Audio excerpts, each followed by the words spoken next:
y pues salimos corriendo sin darnos cuenta de nada. Sí, fuertísimo, ¿verdad? Sonaron. Pues yo les platicaba, justo estaba en clase de tributario y les platicaba que por lo del 8 de marzo, que nos, pues siempre hacen un evento ahí en la escuela, este, pues hay que ir presencialmente y lo van a transmitir en Facebook y yo odio eso porque pues yo me veo a mí misma en toda mi gordura y entonces dije, no, pues no puedo comer pan de aquí al 8 de marzo, ¿no? Pero hoy sí estoy comiendo mi pan, que además me está sabiendo delicioso porque le puse mantequilla para el susto. ¿Sintió el temblor, maestra? Sí, les platicaba yo ahorita en el grupo en el que me tocó, que aquí donde vivo, que es la casa de todos ustedes, eh, que es enfrente de la ESCA, es como que el terreno está ya muy bofito, muy hueco, y entonces se siente muchísimo que la calle se mueve, pero no solo cuando tiembla, sino cuando pasa un camión, cuando hay un choque, cuando pasa un helicóptero, o sea, todo el tiempo, ¿no? Entonces ya no supe si era que sí se sentía o que era pues el mismo tráfico ocasionado por la alerta sísmica, ¿no? Pero sí, yo sí lo sentí.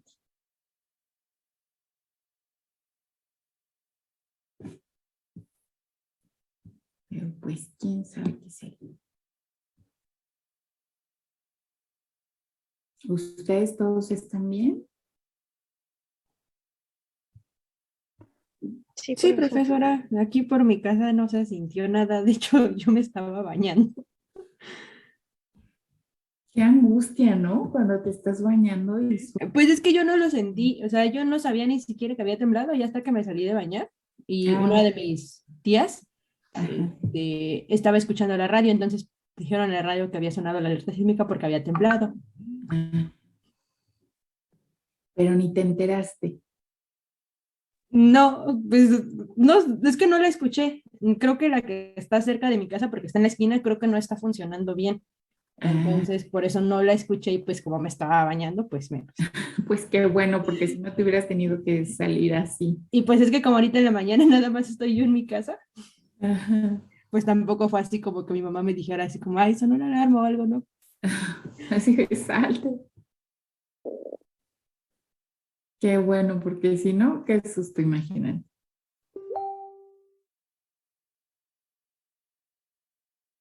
Yo les decía hace un ratito que, pues regularmente cuando uno se asusta y como que pasa el adrenalinazo, no sé ustedes, pero a mí me dan ataques de frío. Y justo ahorita que sonó, pues bajaba ya todo. Y regresando me dio un frío, me dio muchísimo frío, que ni mi cafecito me calentaba, pero ya se me pasó.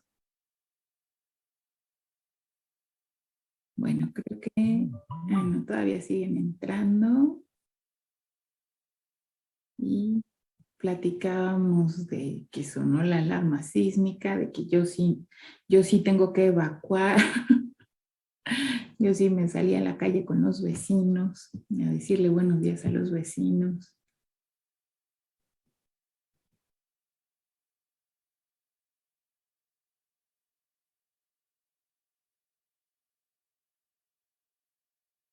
Creo que ya seremos todos.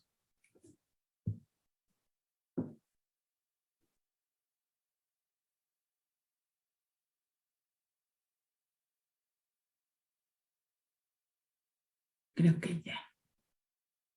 Creo que ya vamos a ser todos. Bueno, pues podemos ir comenzando a trabajar, ¿no? Por ahí todavía nos falta un cuestionario. No me acuerdo para qué día es nuestro cuestionario que nos falta. A ver, déjenme ver.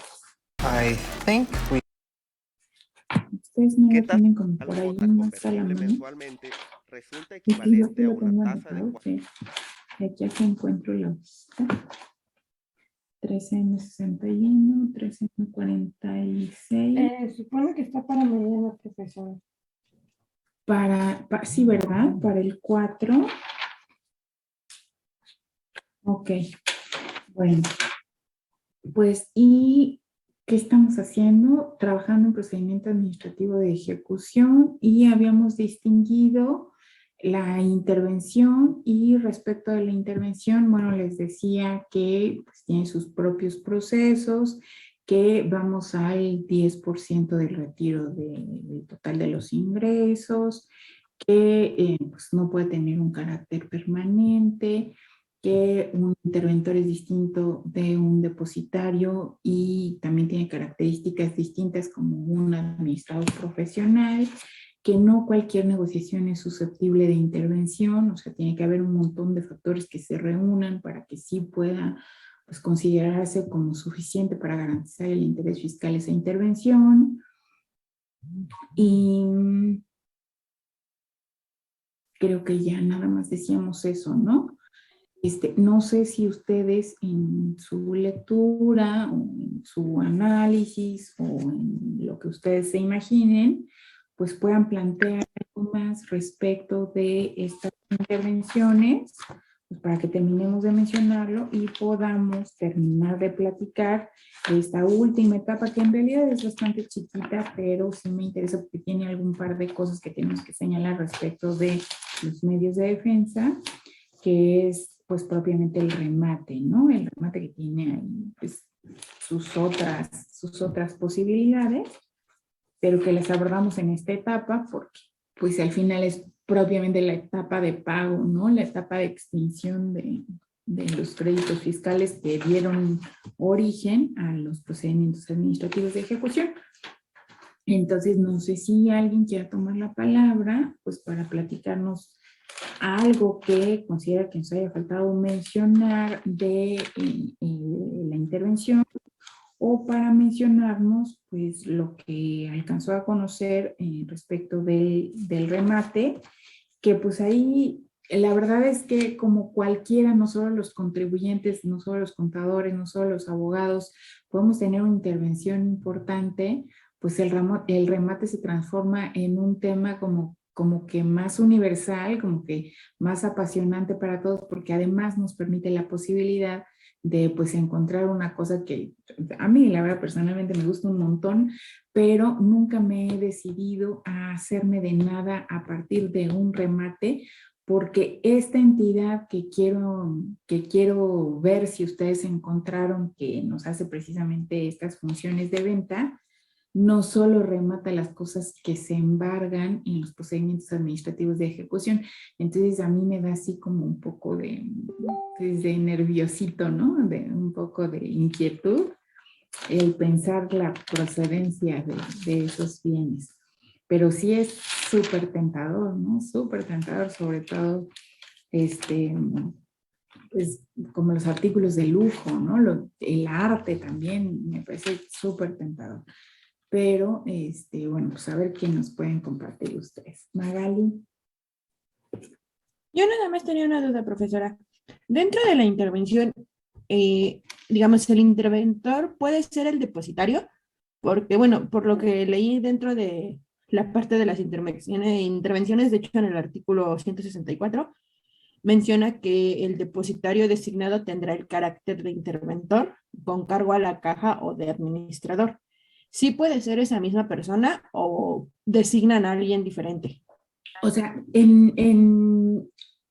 digamos que en términos de estricta interpretación de la norma, sí, porque interventor puede ser cualquiera, incluso el notificador, incluso alguno de los testigos, pero realmente para garantizar que en 3 meses puedas cumplir con el 25% del total del crédito fiscal, con una empresa que apenas está arrancando, como esta que les decía, la de los Thermomix, pues tiene que ser un buen administrador, ¿no? O sea, alguien que sabe tomar buenas decisiones de negocios. Entonces, en realidad el SAT tiene una lista de interventores profesionales que están entre contadores, entre financieros y entre abogados, o sea, que son, digamos que educados superiores, que tienen una cédula profesional y que hacen esas gestiones. Fíjate, paradójicamente hay bien poquitos administradores en esa lista. Lo que más hay son contadores, ¿no? Contadores claro, hace sentido, ¿no? Los contadores al final son expertos tomadores de decisiones financieras y eso es lo que se necesita hacer en las intervenciones, ¿no? Tomar buenas decisiones financieras que le den éxito a esa negociación para que en 3 meses pague lo que no ha pagado en un año, por ejemplo, ¿no? Entonces, sí, claro, no está prohibido que el notificador o el ejecutor sean el depositario o el mismo contribuyente, pero pues el contribuyente ya tenemos por la experiencia previa que no va a ser un buen tomador de decisiones financieras en el sentido de cumplir con sus obligaciones tributarias y el notificador ya sabemos que su perfil laboral no es experto tomador de decisiones financieras ni administrador, es un simple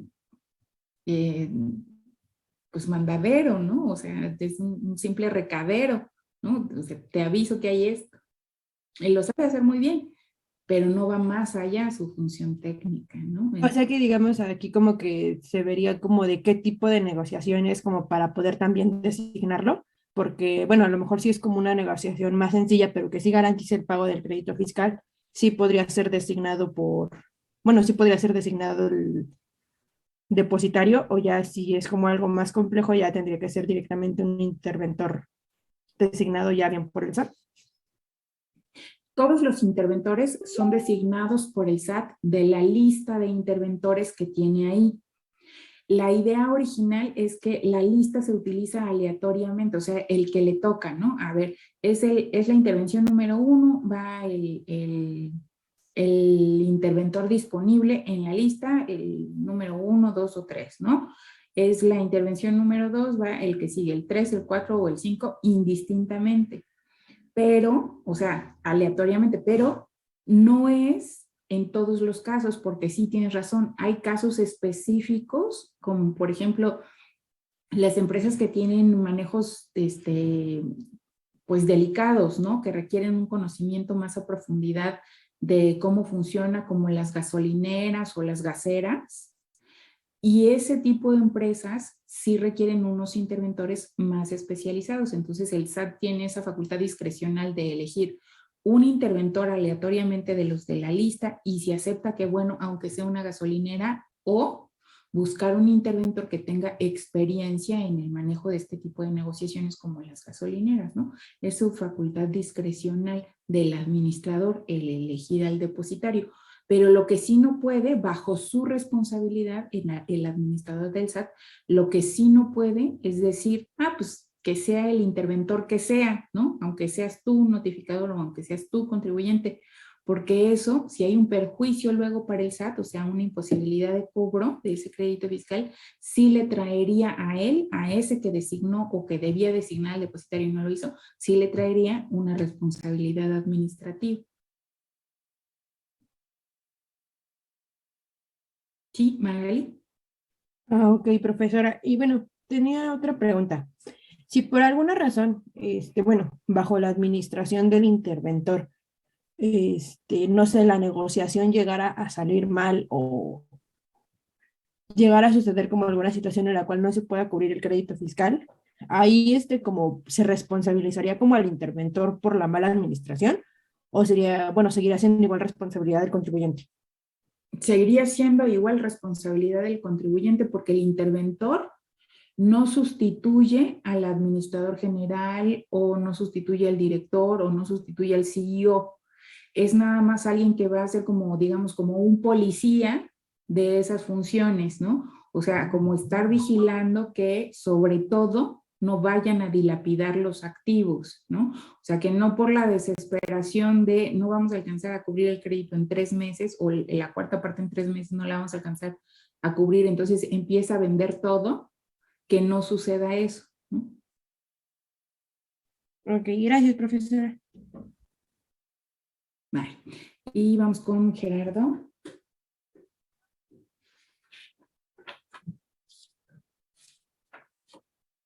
Profesor, una pregunta. ¿Cuáles son las funciones del interventor? Pues justo como decíamos al principio, es como un depositario, pero no de las cosas y no para que no se usen, o sea, no para restringir los derechos de uso o abuso de los bienes, sino para un poco al contrario, ¿no? Un poco para que se usen, para que se aprovechen, para que sean productivas. Entonces, en realidad, como lo define la ley, un interventor es un depositario, pero de toda la negociación, lo que implica que sus funciones no son limitar el uso, sino verificar o asegurarse de que el uso sí se destine para lo que es originalmente y que eso produzca una rentabilidad que permita que el crédito fiscal se cubra. No sé si con eso me cachas, Gera, o no. Sí, profesora, gracias. Déjenme los anoto a los dos porque como no había anotado la fecha, 0303 es Mendoza y es Soto. Okay, creo que nada más, ¿verdad? Sí, ok, bueno. Entonces estamos platicando de esta intervención que, bueno, pues una de las limitantes de estas intervenciones, pues es la temporalidad, ¿no? O sea, en realidad los periodos de tiempo de los que se dispone son bastante cortos. Por lo regular vamos a periodos de 12 meses, pero con la condición de que en el primer trimestre se tiene que cubrir por lo menos la cuarta parte del crédito fiscal. Si no, no funciona la intervención y entonces se tiene que pasar al siguiente paso, ¿no? Al embargo definitivo, pero no de toda la negociación, sino pues como bienes aparte, ¿no? Entonces pues se tendría que como que desmembrar la organización, como decíamos, ¿no? Ah, pues estaba en la cuenta bancaria, seguramente ya no estará, pero están las mercancías que se trajeron con ese dinero, pues esas mercancías hay que embargarlas para rematarlas, ¿no? Entonces los periodos de tiempo en los que puede operar la intervención regularmente, pues son bastante cortas, ¿no? Y si digamos que el administrador general o el que tiene las facultades para actos de administración y dominio o el que tiene las facultades para representar en pleitos y cobranzas o quien sea, comienza a hacer actividades dentro de la negociación en contra de los intereses del SAT, o sea, en contra de o en débito del pago del crédito fiscal o en contra del retiro del 10% de los ingresos diarios. Si empieza a hacer alguna de esas actividades, de inmediato, no importa que no hayan transcurrido los 3 meses, de inmediato también la intervención se suspende, ¿no? Entonces, pues esta suspensión implica que en lugar de una intervención, pues haya un embargo definitivo y comience la otra etapa, que es la del remate, ¿no? Y entonces, bueno, pues creo que ya agotando esto, habiendo distinguido entre embargo precautorio, embargo definitivo y esta nueva posibilidad de intervención, podemos decir que ya agotamos esta segunda enorme etapa del procedimiento administrativo de ejecución, que es el embargo propiamente. Analizamos el requerimiento de pago primero, luego fuimos al embargo y ahora podemos pasar al remate, ¿no? Y entonces en el remate, pues hay dos posibilidades. Una como de venta, de enajenación propiamente dicha, y otra de adjudicación. ¿Encontraron algo? ¿Encontraron alguna diferencia entre estas? Tamara. Sí, la adjudicación se hace, bueno, si no me recuerdo, es cuando, por ejemplo, se ponen los bienes en remate y se hace la subasta pública. Y si el valor del bien, si nadie ofrece cantidades superiores o hay quienes ofrezcan la misma cantidad a la que están rematando el bien, el fisco se puede adjudicar esos bienes, ¿no? Uh-huh. ¿Pero qué sería adjudicarse en sí? Que él puede quedarse con ellos y pagarlos. Bueno, no sé si los pague, bueno, debería de pagarlos al valor que está establecido en la subasta.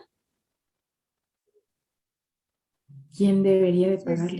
Bueno, es que tengo esta duda. Cuando es la adjudicación de bienes, pues se supone que ellos se los adjudican, o sea, ellos se los quedan.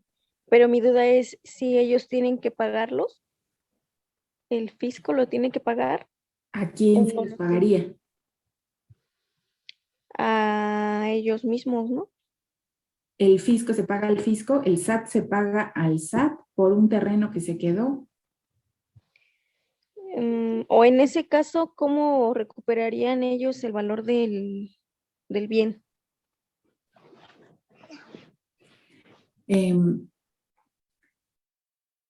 La adjudicación implica eso, ¿no?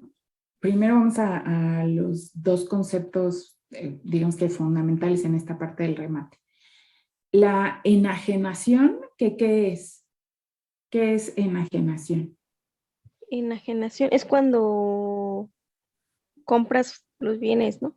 Ándale, como una venta, ¿no? O sea, como actividad comercial. Y la otra, adjudicación, ¿qué es? Se quedan con los bienes. Que ya me lo quedo, ¿no?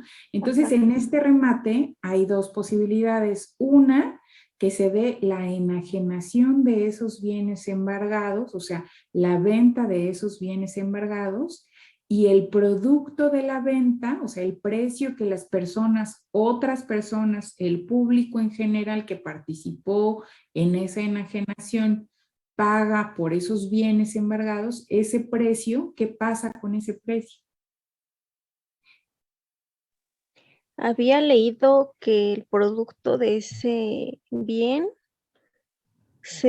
ay, ¿cómo decía?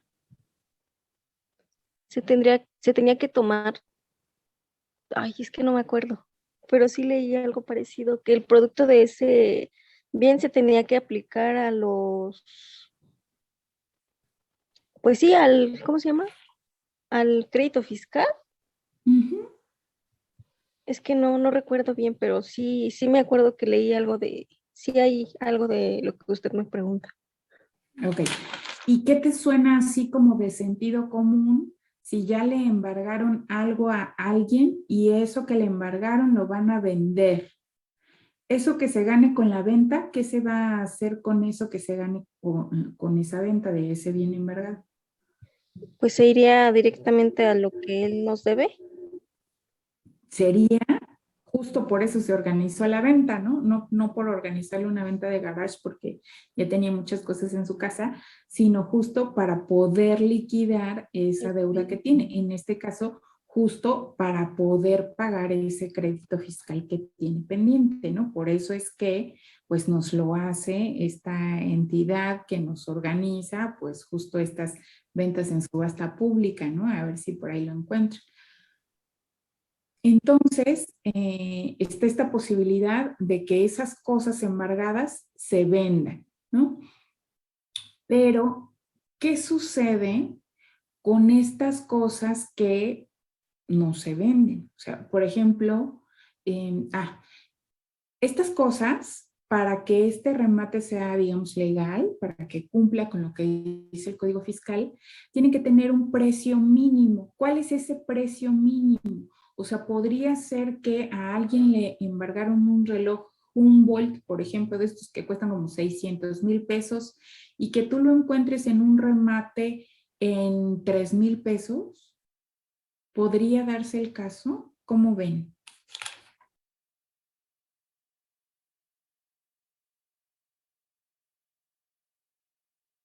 ¿No?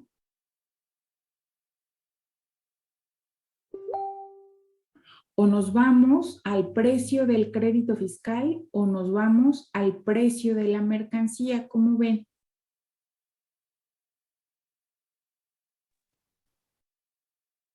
¿Qué les parece más coherente? Yo tengo embargado un reloj Humboldt, o sea, yo ejecutora, fui y me di cuenta que el contribuyente, entre las cosas que traía puestas, traía puesto un reloj Humboldt.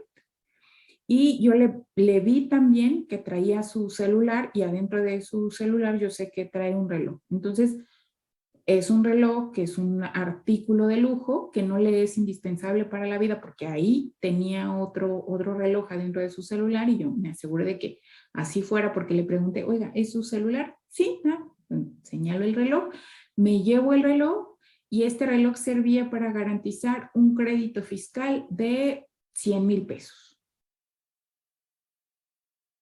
Entonces, pues ese crédito fiscal nunca fue cubierto, de hecho ya ese contribuyente nunca ni apareció y entonces hay que pues vender ese reloj, ¿no? Enajenar o adjudicar, ahí está el primer asunto, ¿no? ¿En qué basamos esa decisión? Si alguien ve ese reloj Humboldt, dice, pues este reloj serviría muy bien para que el presidente de la República pues fuera a dar un discurso a la OTAN o fuera a dar un discurso a la ONU, porque pues representa muy bien el papel del presidente, ¿no? Del hombre de poder en México, etcétera. Entonces, pues lo dejamos ahí en la oficina presidencial y pues para que lo use durante los discursos públicos en organismos internacionales, ¿no? Entonces, ¿a qué debemos esta decisión de, que eso también explica un poco qué es adjudicar, de adjudicar o enajenar? O si será una facultad discrecional de la secretaria de, bueno, el secretario de Hacienda o la secretaria de Hacienda que diga, pues sí, pues es mi facultad discrecional, yo puedo elegir si nos lo quedamos o lo vendemos o cómo funcionará esto. Voy con Magali y luego con Tamara. No, sí, ya les anoté eso. Por lo que yo leí, profesora, es que, bueno, primero se designa como por medio de un perito. Él es el que va como que a designar el valor del bien.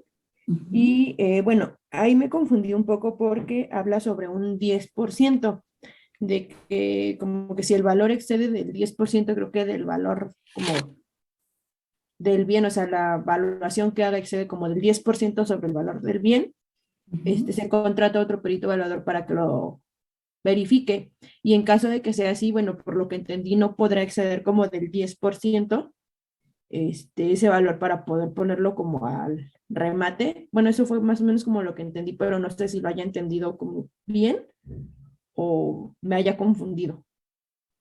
Bueno, eso es para cuando hay personas que no están conformes con el valor que se le asignó en la evaluación que hizo el SAT, ¿no? Para eso hay un recurso, en realidad es un recurso de revocación, pero le llamamos recurso de oposición al valor del avalúo, ¿no? Y entonces, esta oposición al valor del avalúo permite que aquellos terceros que no están de acuerdo con el valor que le señalaron a las mercancías embargadas, puedan traer otro perito que ellos pagan con su dinero y ese perito hacer un avalúo distinto de ese que ofreció pues el SAT, ¿no? De ese que tramitó o pagó el SAT como el primer avalúo, como la primera evaluación.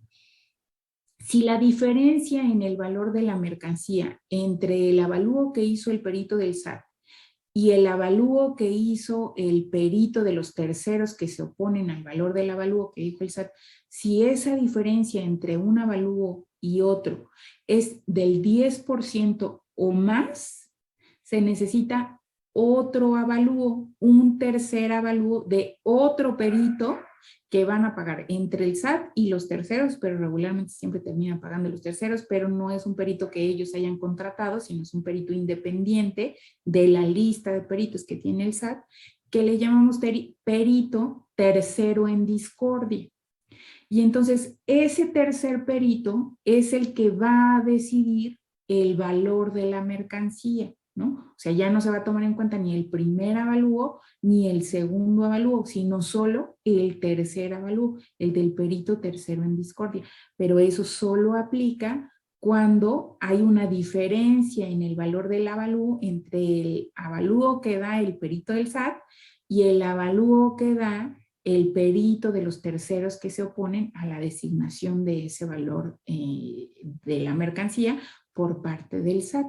Entonces, por eso maneja ese 10% de, pues, pues de rango de diferencia que puede haber entre un perito y otro, ¿no? Si es mayor, entonces necesitarán un perito tercero en discordia o un perito tercero que pues al final de cuentas es el que va a decidir el valor de la mercancía. Sí, Magali. Sí, profesora. Y en el caso de que sea menor, ¿se tomaría el de la autoridad o el del contribuyente? El mayor, se tomaría el mayor.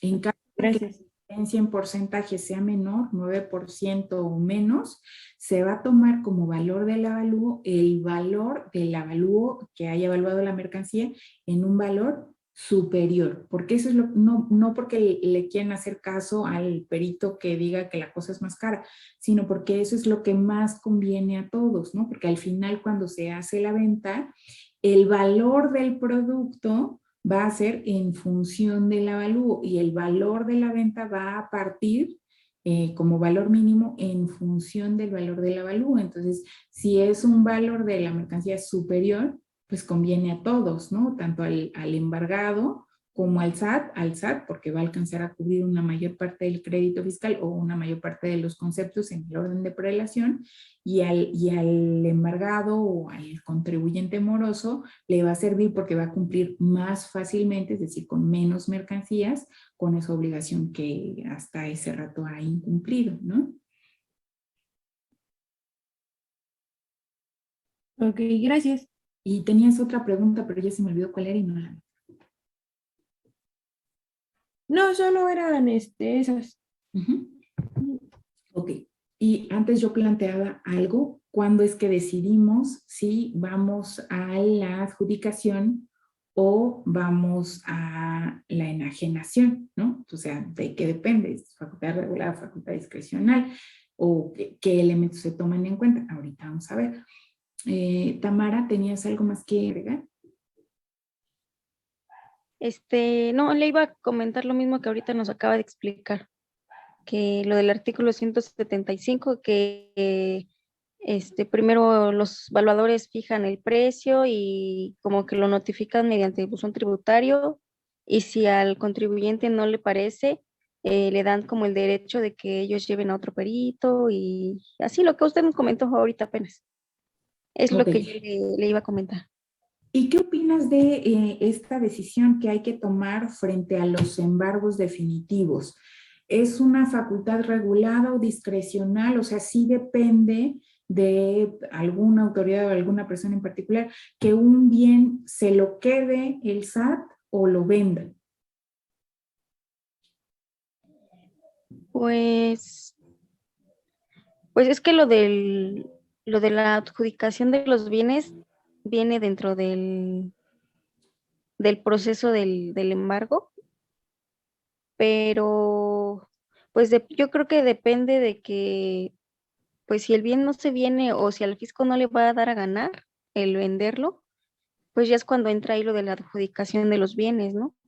Ándale, tiene que ver con eso. Entonces, en realidad, ¿qué hay que hacer con todos los bienes embargados? Primero. ¿Qué hay que hacer? Ajá. Pues primero hay que, eh, entra el valuador, ¿no? Ándale. Hay que ponerle precio, por así decirlo, a todos los bienes, y ya después de que se le ponga precio y se acepte y todo, ya es cuando se hace la convocatoria a remate, ¿no? A la almoneda, ¿no? Porque estamos adentro del proceso grande, entonces se hace la convocatoria, la almoneda de remate, o sea, la invitación a los postores, a los posibles compradores, y luego, Tamara.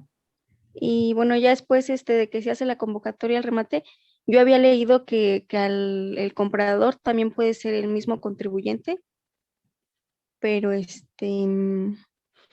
pero no recuerdo muy bien. Pero sí puede ser el contribuyente, pero creo que especificaba en ciertos casos en que sí podía ser, que el contribuyente creo tenía que poner un comprador, ¿no?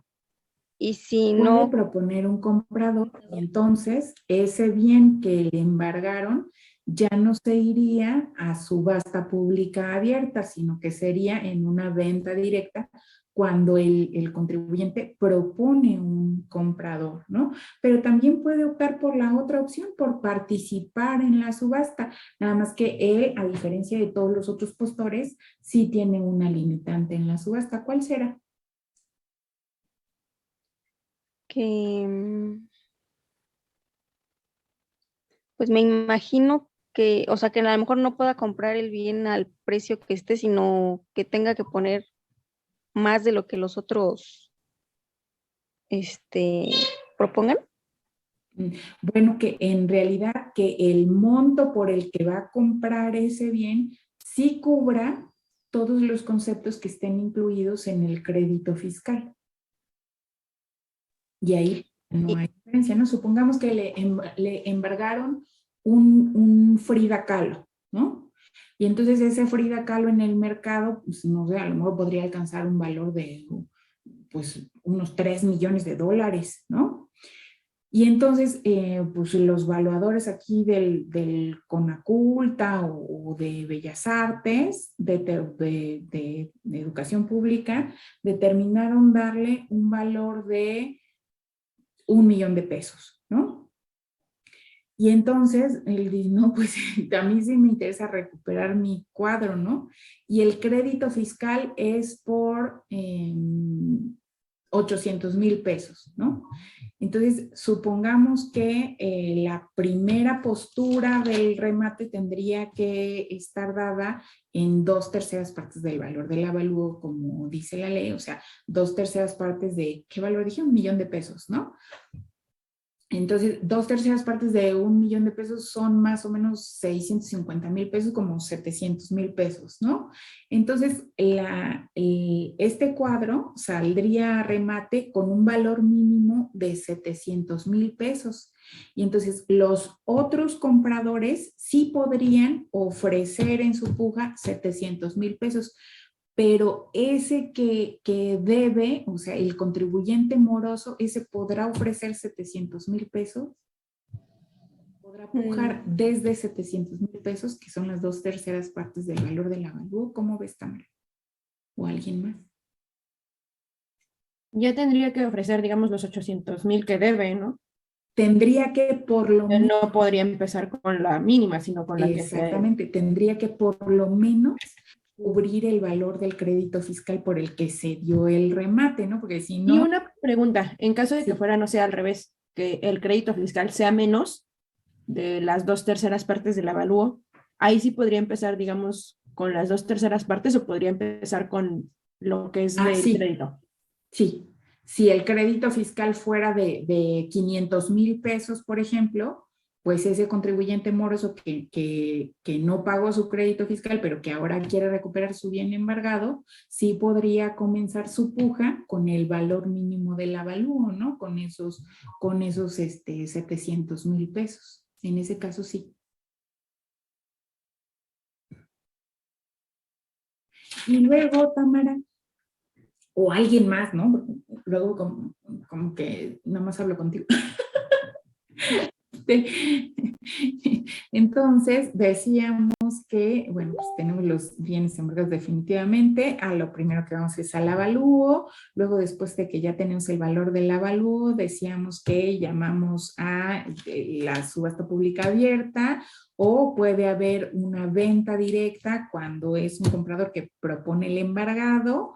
Y ya decíamos que en la subasta pública abierta pues puede participar prácticamente cualquier persona, pero tiene que, pues, tiene que, como que digamos que pagar su lugar, ¿no? O sea, tiene que garantizar que sí tiene los recursos para comprar ese bien, pues comprando su postura, ¿no? Tiene un nombre, a ver si ahorita lo encontramos, pero pues básicamente es su lugar en la subasta, ¿no?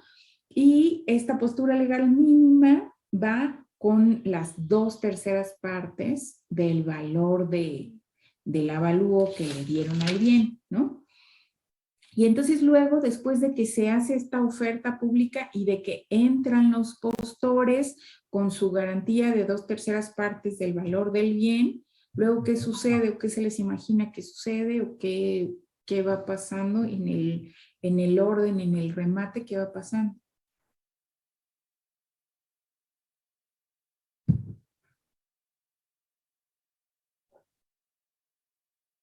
No, nadie. Tenemos unos bienes embargados. A esos bienes les mandamos a hacer un avalúo para ponerles un precio. Ya que tenemos el precio, decimos, ok, te voy a avisar a ti embargado que este es el precio. ¿Tienes un comprador para ese bien o no lo tienes? Si lo tienes, se lo podemos vender a él. No lo tienes, lo vamos a sacar al mercado en una subasta. El precio que te dimos es 1,000,000 de pesos. Vamos a sacarlo en 2/3 partes de 1,000,000 de pesos. Si hay gente interesada, va a comprar sus posturas, o sea, como su derecho a pujar en la subasta, o sea, a presentar sus ofertas en la subasta, y lo vamos a subastar. Y luego, ahí en la subasta, ¿qué va a pasar? O sea, con esas ofertas que hagan los posibles compradores, ¿qué va a pasar? ¿O qué puede pasar?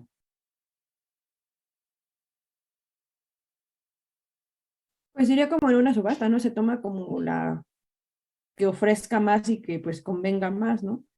Es una subasta, ¿no? Ujú. Donde ya está garantizado que sí te van a pagar por lo menos 2/3 partes y de ahí hacia arriba, ¿no? Que puede ser incluso más que el 100% del valor del avalúo. Sobre todo en estas cosas que les digo como que son de coleccionistas, pues puede ser incluso más, porque es una subasta normal, así como las que hacen las casas de subastas, ¿no? Como las que hace Christie's y como las que hace Tiffany, como las, así normal, como una subasta. Nada más que es por medios digitales y es un organismo público descentralizado porque es autónomo. Ese sí es autónomo. Y creo que se estaba coordinando con este instituto para devolver al pueblo lo robado, pero la verdad que ya no supe ni cómo quedó porque ya no supe ni qué pasó con ese instituto, si sí devolvió algo o no. Creo que no ha devuelto nada, pero creo que sí sigue existiendo y ahí se coordina. Voy a checar la naturaleza jurídica. Bueno, y entonces luego, si hay alguien que gane pues la moneda, que gane el remate, ¿qué pasa?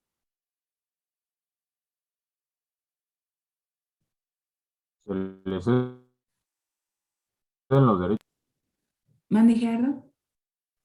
se le ceden los derechos de la propiedad o del objeto. Ándale, ese, el ganador del remate, el comprador ahora, se adjudica ese bien, ¿no? O sea, como dices, le ceden los derechos de propiedad, ¿no?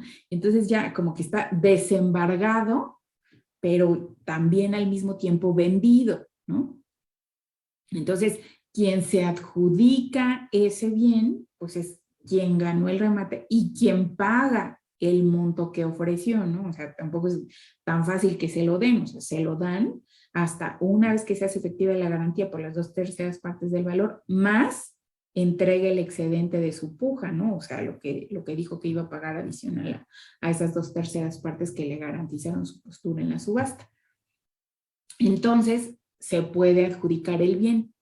Pero también puede suceder que no haya posturas o que no haya posturas suficientes, ¿no? O sea, que no haya ofertas por mínimo 2/3 partes del valor del bien, sino que haya ofertas menores o que de plano no haya ninguna oferta. Entonces, en esos casos, ¿qué sucede?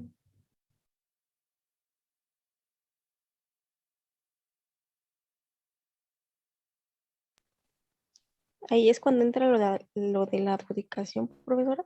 Ahí es cuando entra lo de la adjudicación. O sea, al final, pues si embargaste un reloj que puede valer 600,000 pesos, pero que está horrible y que nadie lo quiere, ¿qué puedes hacer con él?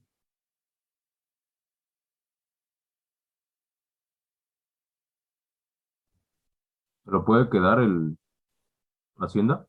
Se lo puede quedar, se lo puede quedar Hacienda, pero se lo queda Hacienda para usarlo Hacienda porque esa es su función. A lo mejor no un reloj, sino un terreno, una máquina para hacer mastografías, o una ambulancia, o un vehículo de lujo, se los queda Hacienda, ¿Los puede donar? Pero ¿a quién los puede donar? Los podría donar, por ejemplo, a los niños pobres, que son los hijos de un maestro del Politécnico, se los puede donar, por ejemplo, a la señora que trabaja en su casa, se los puede donar, por ejemplo, a el padrecito de la iglesia de su colonia. ¿A quién se los puede donar? Puede ser a instituciones benéficas. ¿Mande, Gerard? Puede ser a instituciones benéficas o alguna fundación o algo así.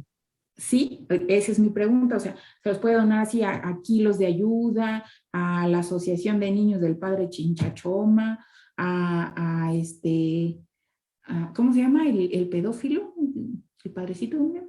Se los puede donar al padre Marcial Maciel y sus legionarios de Cristo, ¿sí? A cualquier IAP. Yo creo que al que lo requiera, ¿no? Lo necesite. Ok, ¿qué tal si todos hacemos una fundación de estudiantes necesitados y le pedimos a Hacienda que nos done los vehículos de lujo que vayan embargando y que no se le vendan? Y entonces, pues hacemos una rifa y vamos diciendo, bueno, este Maserati no sirve muy bien, pero lo vamos a rifar, ¿no? Se lo ganó Daniel, Daniel lo puede utilizar, aunque siempre va a ser de nuestra Fundación de Estudiantes Necesitados de la ESCA Santo Tomás. ¿Cómo ves? No, yo creo que no. Yo creo que lo más viable sería, a fin de cuentas, venderlo, ¿no? Pero no hay Como quien lo sea. compre, es un Maserati carísimo que sirve para sacarse selfies, para avanzar 2 calles, para alquilarlo para un 15 años, pero no gira bien, o sea, no traslada bien. ¿Cómo ves? Pues lo pueden ocupar para pues, las instituciones públicas, ¿no?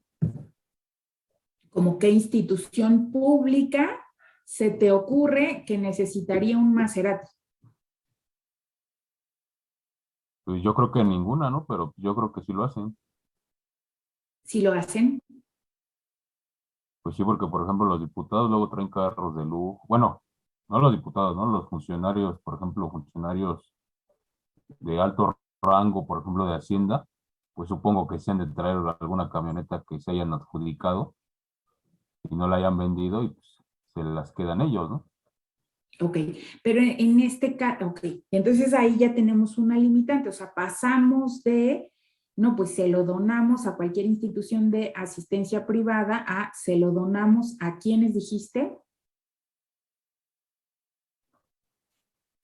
A los funcionarios de alto rango. Bueno, no necesariamente a los funcionarios de alto rango, pero se los donamos a otras entidades del gobierno, ¿no? Por ejemplo, si tengo un Maserati, bueno, pues claro que nadie lo necesita, ¿no? Pero a lo mejor se lo dono a Lotería Nacional, ¿no? Y entonces, si la rifan, pues lo rifarán en las condiciones que está. Pero ¿por qué le dimos tanta vuelta? O sea, ¿por qué no de todos modos lo vendimos, si de todos modos era para venderlo y de todos modos nos íbamos a quedar con el dinero?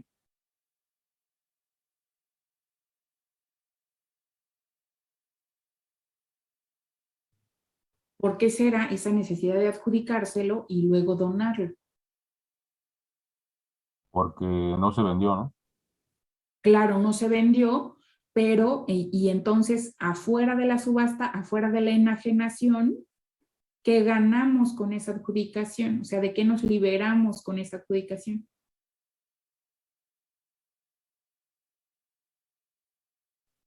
Del bien o de la propiedad, ¿no? No, porque la seguimos teniendo, ¿no? Pero ¿qué limitantes teníamos adentro de la subasta?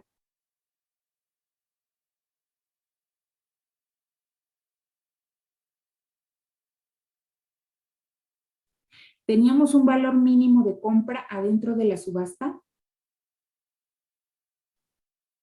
Ah, sí, Sí. sí. Y en la adjudicación, En la adjudicación no. Bueno, nos lo adjudicamos poniéndole el precio que dice, pues el valor del avalúo, ¿no? O sea, 2/3 partes del valor del avalúo. Pero cuando yo no me lo quedo ya adjudicado y donado, ¿qué puedo hacer con ese bien?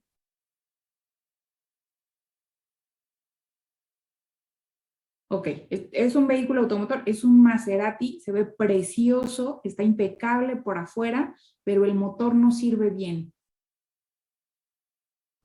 ¿Se podría regresar a la agencia, profesora? ¿O venderlo por Debería partes o algo así? regresar supongamos que la agencia lo aceptara, ¿quién lo debería regresar a la agencia?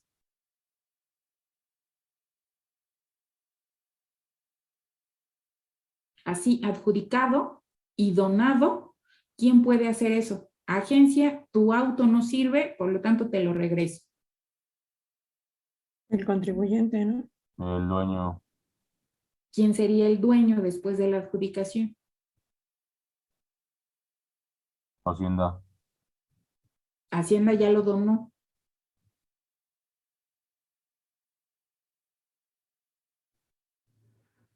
Pues las personas a las que se les donó, ¿no? Al que se lo donó. Y el que se lo donó, ¿para qué se lo regresaría a la agencia?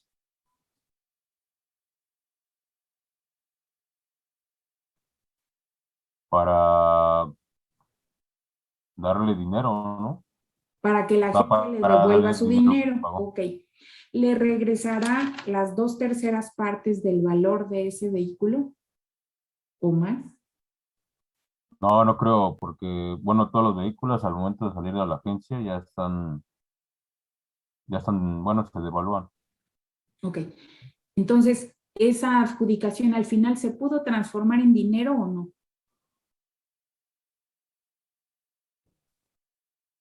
Pues a lo mejor le dan el dinero, pero no la cantidad que corresponde. Ok. Pero nos liberó del bien, nos liberó del crédito fiscal y nos liberó de, pues, esa propiedad, por decirlo de alguna manera. Pues sí, se liberó de la propiedad, pero como se donó, pues no se recibió nada a cambio. Nos liberó del crédito fiscal. Mm, Pues al momento de la adjudicación, Al contribuyente y supone que al lo SAT, debieron de haber ¿los liberó vendido. de ese crédito fiscal? ¿Cómo ves? Bueno, liberó al contribuyente, pero al SAT no. Al SAT no lo liberó, el SAT sigue teniendo la obligación de cobrar ese crédito fiscal. Pues sí, porque, o sea, ahora sí que lo intentan vender, no lo venden, se lo adjudican, pero no recibieron ningún beneficio a cambio. Esa es la pregunta, ¿recibieron o no un beneficio a cambio? Tú me dices que no. Vamos a seguir pensando. Tamara. Sí, es que ahorita estoy leyendo lo del artículo 191 Uh-huh. y dice que cuando no hubiera postores o no se hubieran presentado posturas legales, la autoridad se adjudicará el bien. En este caso, el valor de la adjudicación será el 60% del valor del avalúo. Uh-huh. Pero entonces, es ahí donde tengo duda, porque, por ejemplo, si el fisco sí se adjudica, no sé, se adjudica un bien, Uh-huh. ¿tendría que pagar el fisco ese 60% del valor del avalúo? No pensemos en el SAT, en los créditos fiscales, sino piensa en que tú eres acreedora. Haz de cuenta que a ti te deben 100,000 pesos y no te los pagan, entonces tú vas y propones tu juicio ejecutivo mercantil y vas y embargas y nunca más aparece tu deudor. Entonces te quedaste con 3 laptops y 2 iPhones. Entonces tú sigues tu juicio ejecutivo mercantil, te dan una resolución donde dice, no, sí los puedes rematar, sí los puedes vender. Los ofreces en el mercado, por todo Mercado Libre, todas las páginas, tu estado de WhatsApp, nadie las quiere. ¿Tú qué haces con esas 3 computadoras y 2 iPhones? Pues yo para poder venderlas, pues las daría a un valor más bajo. ¿Qué necesitas hacer para darlas a un valor más bajo? Pues primero tendría que hacer cuentas de lo que tengo y de lo que me debían. Y pues ya entre eso ver a cómo yo puedo dar las cosas siempre y cuando me salga lo que me debían. Ok, recuerda que el remate se hace al amparo de este juicio ejecutivo mercantil, o sea, el juez te está vigilando. No los vayas a dilapidar en 2 pesos, porque sería muy fácil que tú te pusieras de acuerdo con tu hermana y le dijeras, ah, mira, voy a rematar estas computadoras, tú di que en 2 pesos, y entonces así puedo ampliar el embargo, ¿no? Y voy y embargo otras cosas. ¿Por qué no puedes hacer eso?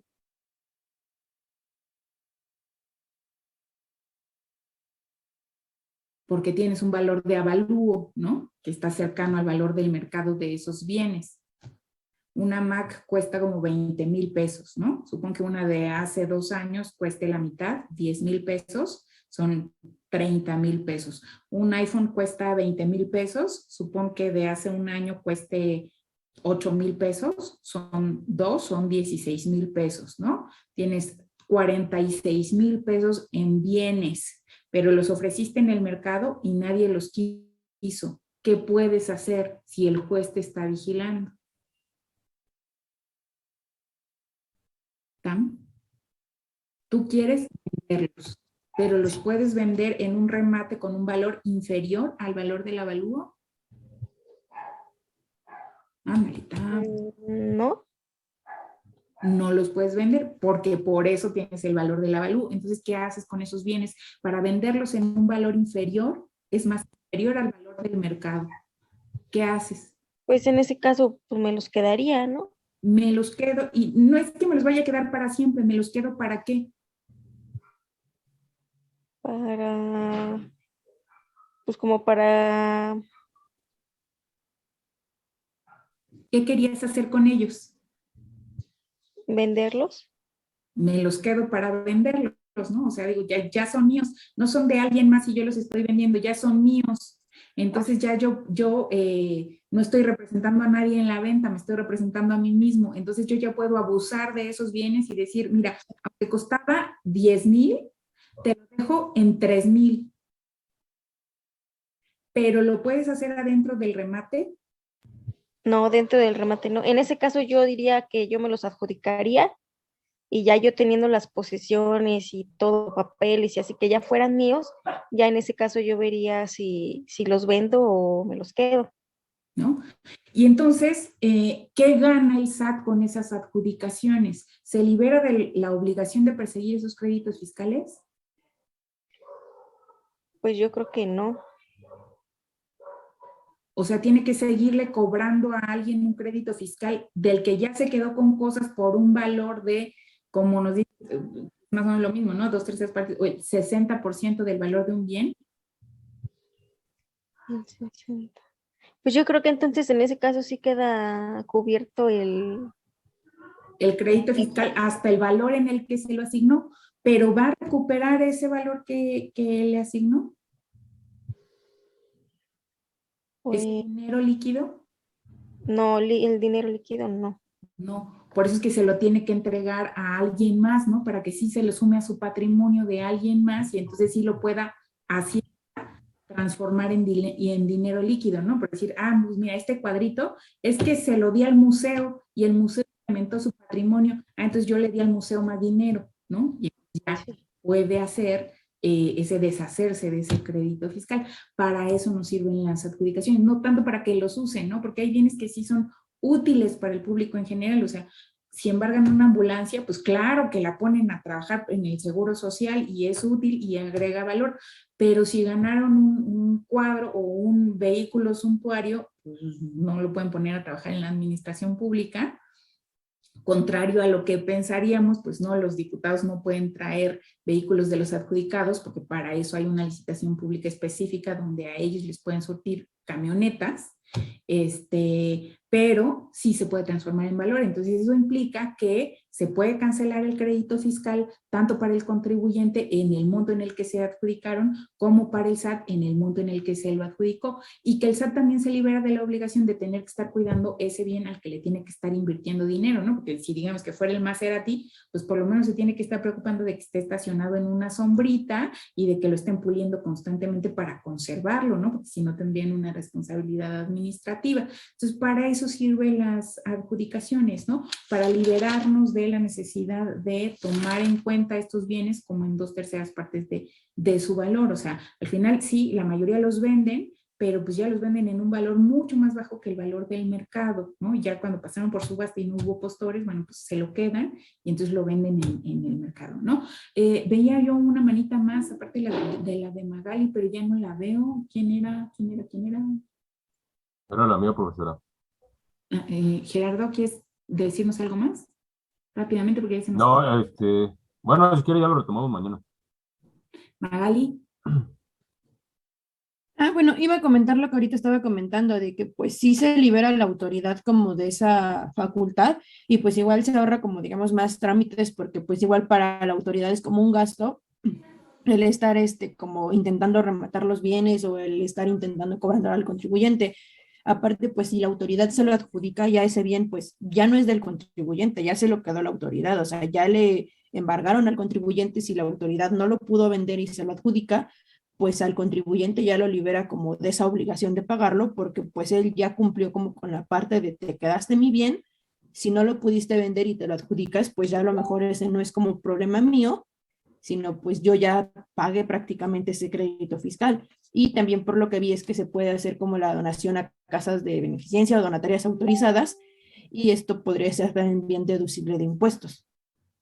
Bueno, las donatarias autorizadas. Ajá. De la asistencia pública, de la asistencia privada, hay solo a las de la asistencia pública. Ajá, y pues digamos, a lo mejor el SAT no recupera como líquidamente ese crédito fiscal, pero pues sí tiene un bien que puede ocupar como para poder donarlo a alguien que lo necesita, y a lo mejor pues no sé si iba a dar como dinero, como del gasto público, se iba a dar como dinero para esa como obra, pero pues tienen ahora el bien que se puede dar, prácticamente como que sí se compensaría, porque en lugar como de dar el dinero del gasto público líquidamente, se está dando un bien que va a ser como para beneficencia. Vale. Ok, vale. Todavía nos faltó ver el orden de prelación, o sea, el orden en el que se liquidan los créditos fiscales adentro de los varios conceptos que pueden estar componiendo el crédito fiscal, ¿no? Entonces, el valor del remate, el valor del bien, sirve para liquidar estos conceptos en un cierto orden. Todavía nos faltó mencionar eso, pero como mañana tenemos nuestro cuestionario, ahorita voy a revisar que en el examen no venga nada de eso y después del examen lo comentamos, ¿vale?